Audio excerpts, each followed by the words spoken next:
Alright, so this week, instead of just doing 3 small reviews, I just decided to take all my reviews for the movies that I had missed these past few weeks and just make it into one big review video. So apologies for the length of this video, but we're going to get into it and we're going to talk about 3 films that honestly I don't feel like there is a lot to talk about, so let's just jump into that with the 3 films: The Bubble, Sonic the Hedgehog 2, and Ambulance. So thank you for joining me. Stick around. We'll be right back.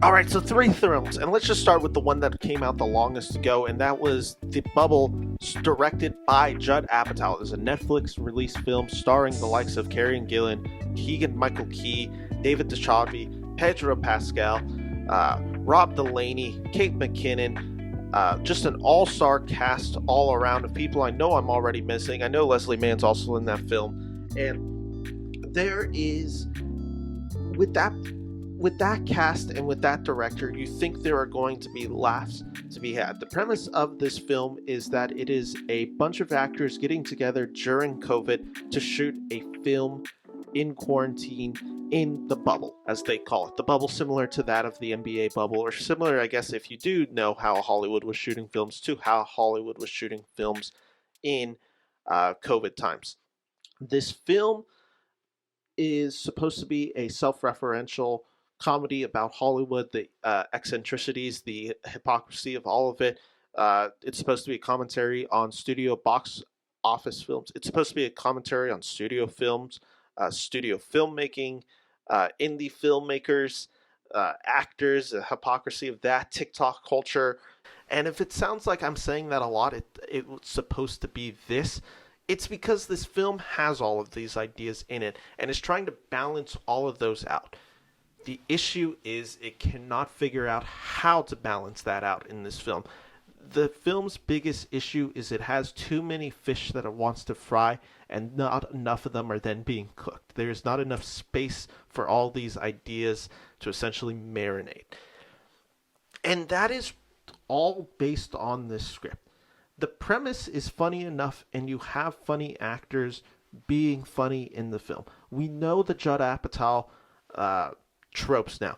These actors are allowed to improv. They're allowed to kind of just do what they want on the set, make the characters organic. And the issue with it is I liked the actors in this film. I did not necessarily like their characters. And let me explain that. Kegan Michael Key is funny in this movie, but his character is really nothing outside of that. It just so happens that they have a funny actor like Kegan Michael Key portraying his character. And that's kind of the whole thing around. Pedro Pascal, very comedically rich, a very rich comedic timing in this film. Doesn't have much to do as a character in this film. That's the film's biggest issue throughout. They have the talent there. It is just poorly utilized. And it's supposed to be it's supposed to be this kind of commentary on Hollywood and maybe some of its actors and how they do it. Some of them are very clear on the nose. You have characters like Kegan Michael Key, who hosts this religious movement, if you will. Supposed to be this bigger-than-life kind of action star. He's proud of doing all his own stunts. All this kind of going in on the film. And you look at it and you're like, I wonder which famous Scientologist that could be. Same with Pedro Pascal, who's supposed to be this kind of quiet, reserved, a little bit awkward guy who's this really prestigious actor who's gotten all this acclaim, but he's very reclusive. He kind of talks like this a lot through the runtime and just awkward the whole film. And you're watching it and you're just like, okay, there's clearly some Joaquin Phoenix vibes going on with it, and that's kind of the whole cast throughout the whole movie, where you're like, okay, that's probably what they're trying to represent there, or this is at least the archetype of actor that they are representing in this film. I don't hate that idea. The issue is some of them, their personalities end up all just being the same, where it's just like, oh yeah, this guy's supposed to be the drug addict, and then you like watch them all and you're like, aren't these all kind of the drug addicts? Or you're watching and it's like, oh, you know, Pedro Pascal's the sex addict. and you're then look at it and you're like, okay, they're all kind of sex addicts. So it's just like each of them have this like clearly defined persona about them. But then as the film goes on, you're like, okay, they all kind of just morph together and just kind of make this one big blob. And it felt pretty unintentional. It just felt like just maybe there wasn't a clearly defined characters. Contrast this with a movie like Tropic Thunder, which is kind of a film that does the same thing. It's about a troubled production shoot. In that film, you have characters like Ben Stiller, who's clearly the Sylvester Stallone type. You have characters like Jack Black, who's clearly the Chris Farley, John Candy type. And then you have characters like Robert Downey Jr.'s character, who's supposed to be the prestigious Oscar-winning type actor, who's like the method actor in it. Those are all very clearly defined roles, and they stick to those roles. What happens in this film is, while they might have some definitions around them, they all just kind of blend together into one character. And I think it's just an issue of the writing. There's so much that this film's trying to tackle that there really isn't anything that they get to say in a meaningful way. Now, that's not to say that this film is devoid of laughter. When you have naturally comedic, funny people on set, there are some laughs to be had for sure. There were a few times I found myself chuckling or laughing in this film, but that's the issue. They're few and far between. Otherwise, it's pretty meandering, and I'm in on the film because they have enough comedic talent in this film that it's entertaining, but not funny. I'm just kind of like along. It kind of feels like a podcast to a degree where you're just like, all right, I like hearing these actors interact with each other, but there's really no substance in there, and there's really not a cohesive story to wrap around in there. And it just comes back to this issue of a script. The script is so meandering. It doesn't really feel like it has a point to tell throughout. It's trying to make all these points about certain aspects in culture. It has this issue that I always have with films where they try to look at social media. In this case, it's TikTok. And you can just tell it's written by someone older who doesn't understand social media / TikTok, because it's just you're watching it and you're like, this is pretty lazy satire of TikTok, where it's just like, you really haven't hit any point. You're kind of just making fun of something without understanding something, and that's kind of the lowest form of comedy. It's that old man yelling in the up at the clouds like, I don't like this. That's kind of what it feels like in this film, where it's just like, okay, you're mad at it. I also don't think you really understand it, and I'm not saying like I'm a fan of TikTok in that case, but it's just one of those things where it's just like, dude, like you needed like a few more younger people in this film, or just somebody to kind of even just rein you back and say, maybe this isn't a good idea for you, Judd Apatow, to tackle in this film. It's issues like that. They're inherent throughout this script, and that's the biggest issue that I have with this film. It also has another Judd Apatow issue that can be very prevalent in his films, and probably prevalent throughout his whole filmography, if we're being honest. It's the runtime. This movie's 2 hours and 10 minutes. It feels way too long. I took a break to go to the bathroom at one point during this movie, and I'm like, okay, this film seems like it's wrapping up. It probably has about another 30 minutes, or I'm about to be in the third act. I had an hour and 10 left. I had only watched 50 minutes of this film, and I know I say that, only watch 50 minutes of this film. And I'm just like, thinking about that, I'm just like, that's a sign of a script that's meandering. It really doesn't have a point to tell. And that's my issue with The Bubble. It's not that there isn't comedy to be had in this film, but it's so trying to be so much more than it's capable of.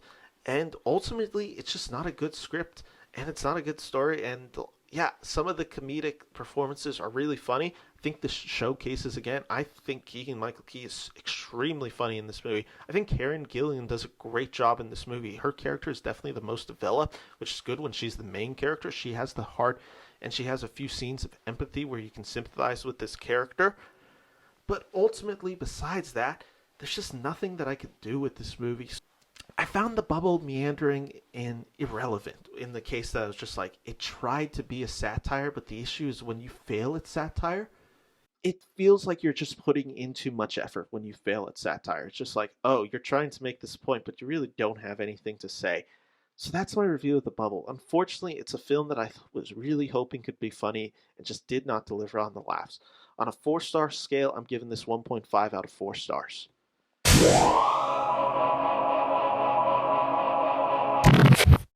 Moving on to my next movie, let's talk about Sonic the Hedgehog 2. And let me preface this by explaining my story watching Sonic the Hedgehog 2. Tried going to a screening of it, got there a little late, line was full of kids, could not get in. So I was supposed to see this about a week and a half ago, did not get the chance, so I waited till Friday night to see it.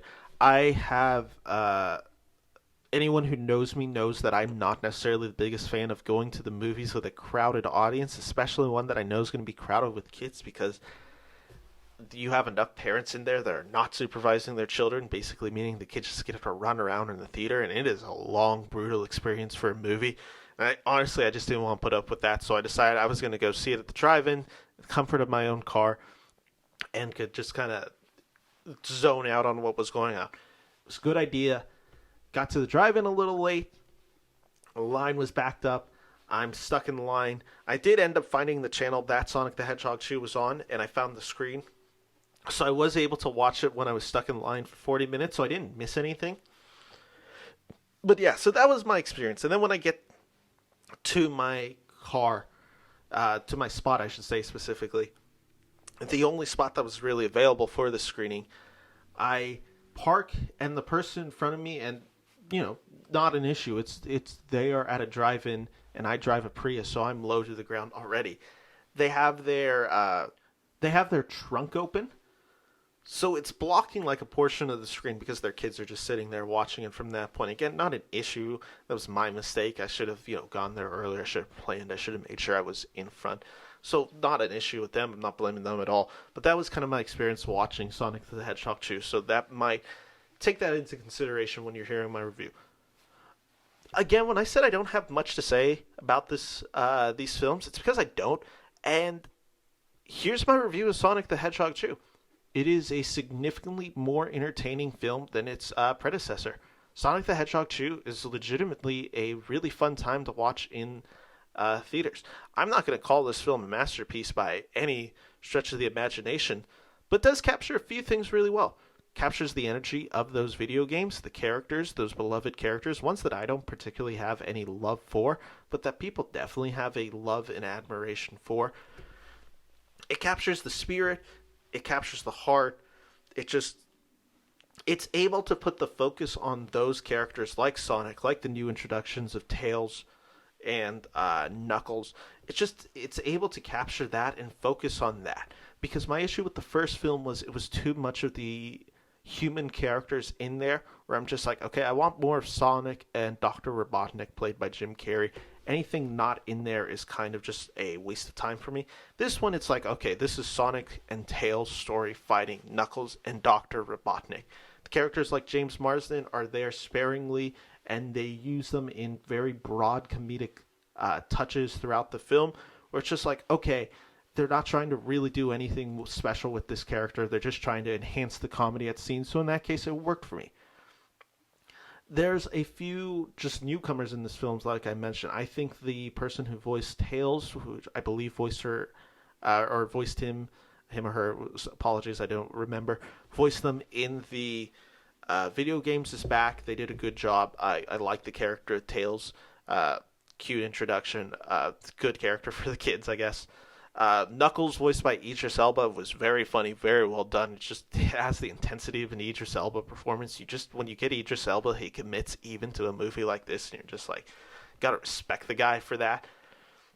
The thing that makes this film work, though, and it's the same thing that allowed the first movie to work to a degree, was Jim Carrey as Dr. Robotnik.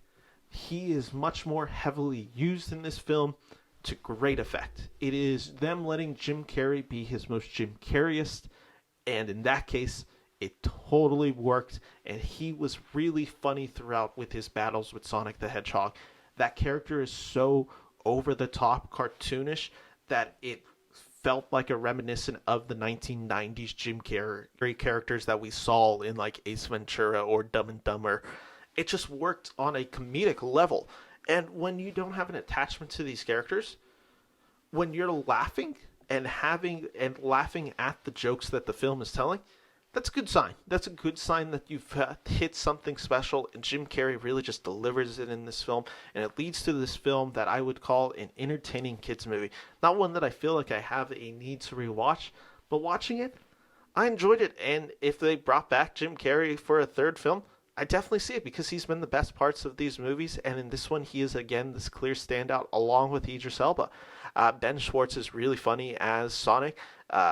Much more toned down in this film. I found him a lot more annoying in the first film. In this one, I thought he was a much more wholly realistic character, I guess, if that makes sense. I just thought his character was a bit more grounded, and the comedy was a lot more dialogue based and just less of his extremeness and energy, which I liked in this film. It just made for a all around well done children's movie that I think is going to be popular with children. The fact that it's grossed 71 million this weekend is crazy to me. That is such a huge performance from it, and Paramount's just killing it. I mean, they've had Jackass, they had Sonic, they've had The Lost City. I think they've had a few more projects. Oh, they had Scream. They're going to have Top Gun Maverick in May. So they're just kind of proving themselves like, yeah, we're back in the mix, guys. We are a studio to be looking out for, and we are delivering content that people apparently really want to see. And Sonic the Hedgehog 2 is just a good representation of that. They made a kids movie for kids that adults are going to find entertaining due to the performances of adult comedic stars like Ben Schwartz and Jim Carrey and actors like Idris Elba who kind of bring the gravity to this film. One thing also that I should note, the film is 2 hours long and it did not feel like that. I legitimately thought when I was done, I'm like, wow, that was a great hour, 30 minutes spent. It's a well-paced film in that sense. I literally did not realize it was 2 hours. I thought it flew by. Maybe it's just all due to the speed of this film, all that, and the fact that Sonic's supposed to be fast, so everything is kind of fast-paced, that you just never feel bored in this film. But yeah, good job all around from Sonic the Hedgehog 2. Out of a review of 4 stars, I'm going to give it a 2.5 out of 4 positive, though. Because, 2.5 can always kind of be like, is it positive or negative? I'm going the 2.5 positive out of 4 stars for Sonic the Hedgehog 2. Well done, kids film, that if parents are going to see it with their kids, they're going to have some fun with it, just alone for the performances of Ben Schwartz, Idris Elba, and Jim Carrey specifically.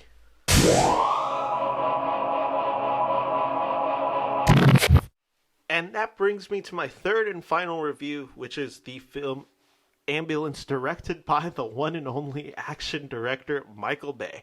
You can tell it's a Michael Bay film right from the beginning with the fast-paced editing, the low angles, the sun glares, the angles that women are portrayed in.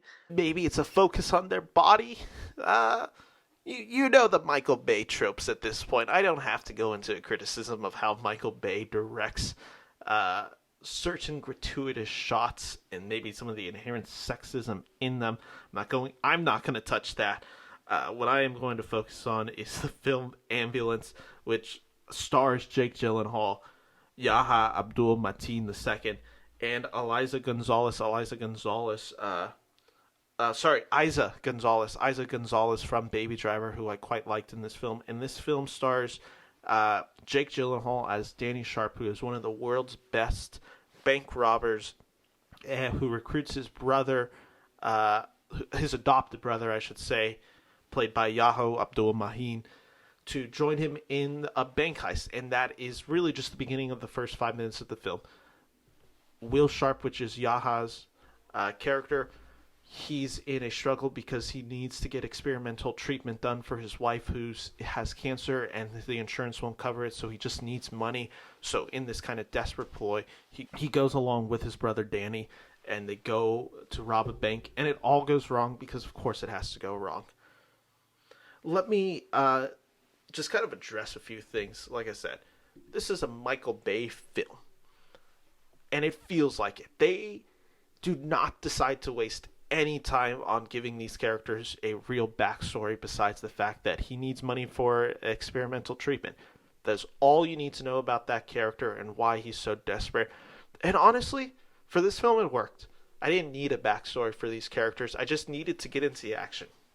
Because what Michael Bay does is he is a singularly visioned director in action. Nobody shoots action like Michael Bay, for better or for worse. And in this case, it's for better. This is a uniquely directed action movie that it keeps the adrenaline from the start of the chase to the end.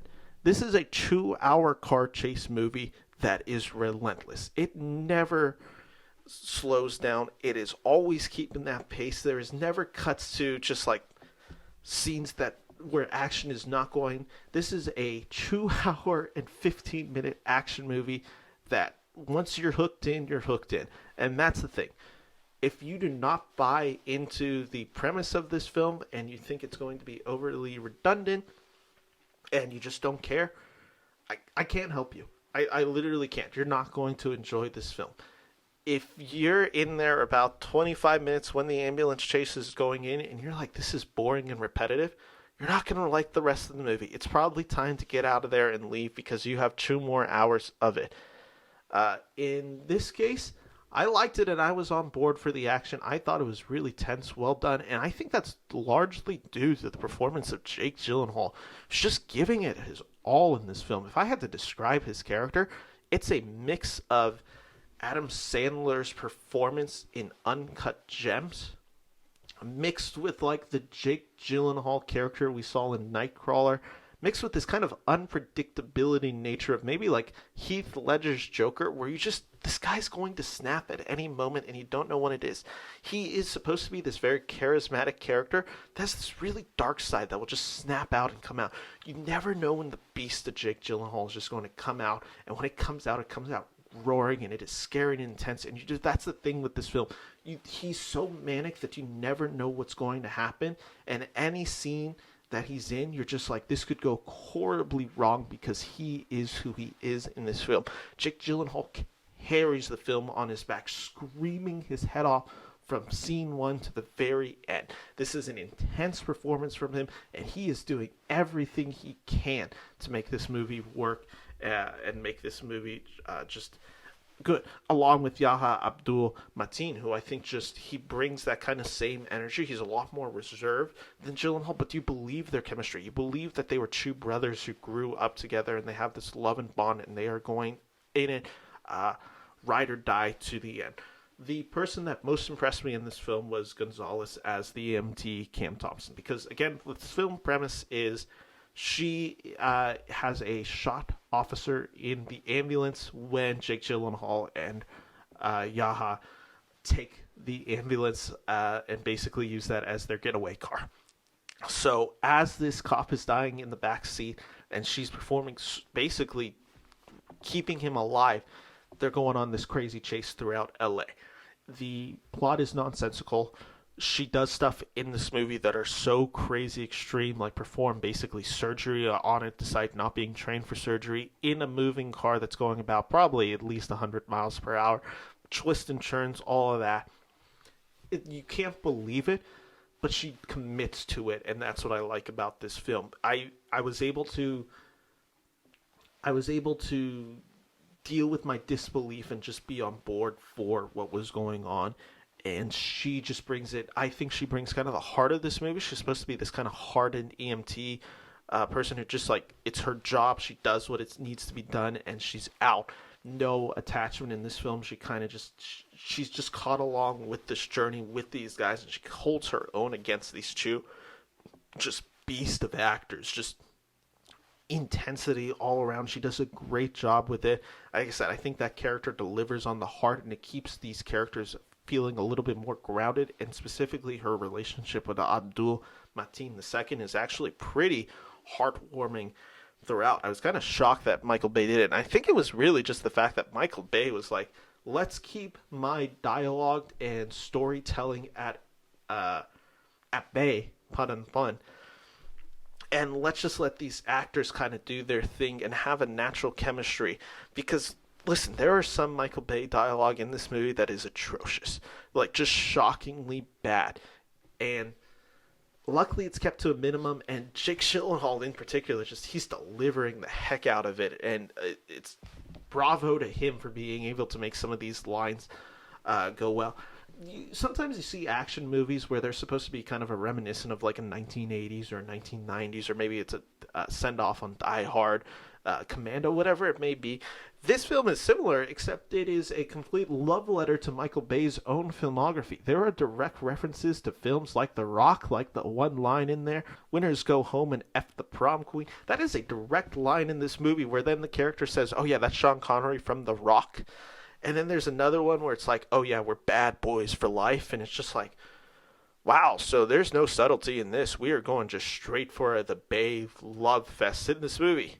Good for Bay, I guess, patting his own filmography in it. I like both of those films, so it's like wasn't too mad at it. The jokes weren't that egregious, but it was like very obvious. I'm like, wow, he's just doing that. So good for him, I guess. Cool. I can't take away from the fact that he's made some really awesome action movies. What this film does have, again, is Michael Bay's style. You can call Michael Bay a lot of things. He is not a lazy director. He is in there, on set, on the ground, getting dirty, holding the camera, doing everything he can. He is so careful with how he wants an action movie to look. So this looks like a Michael Bay action movie. Does he overuse some of the style? Of course it is. This is not a film that believes less is more. This is a film that is like, all right, we are throwing everything and the kitchen sink and even more than that on top of that because the audience wants more. It's so chaotic and the direction's chaotic. Bay is whipping the camera left to right, just literally just with a drone. Just it's flying, it's doing all these tricks, and you're just like, you almost can't keep up with this film, but it's kind of by design. And in that way, he just makes this kind of beautiful thing of chaos that I don't know how else to describe this film. This is a chaotic movie that is intentionally directed to be chaotic, but the action, you can follow it. The car chase is like crazy, and I was just on board for this movie. If you're not on board for this movie, I can't emphasize this enough. You're not going to like this movie. I was on board for this movie. I thought it did exactly what I wanted it to be. And listen, for 2 hours and 15 minutes, I could not tell how long the movie was because I'm like, is this film ending soon? Has this car chase been going on for 5 minutes or for 2 hours? Is that a criticism of the film? I think usually it would be. In this one, I was just so lost on everything and the story going on and the action that I'm just like, God, I don't even remember. Like, it's so hard to keep up with everything that I'm like, did that scene just happen like an hour ago, or did it just happen? That's how chaotic and energetic the movie is, that it is just keeping you running pace to pace to pace. And this film works on its own pace, and you got to keep up with that. If you're not willing to keep up with it, you're not going to like this film. Overall, though, Ambulance I found thoroughly effective and entertaining for what it was. A good action film that, if you love car chases, you're going to love this movie. Ambulance. Really well done. Great performances from the three main. Just incredible direction from Michael Bay at times, with also some of Michael Bay's lesser qualities inherent in this film. But overall, I have to give it a recommendation. 3 out of 4 stars for Ambulance. And those are my reviews, guys. So thank you for checking out this video. We'll be back. I am seeing that new Michelle Yeoh A24 film. I always get it mixed up. I believe it is Everything, Everywhere, All at Once. So I'll have a review out for that soon. Thank you guys for listening. I'm Ben from the Beniverse. Take care. Bye-bye.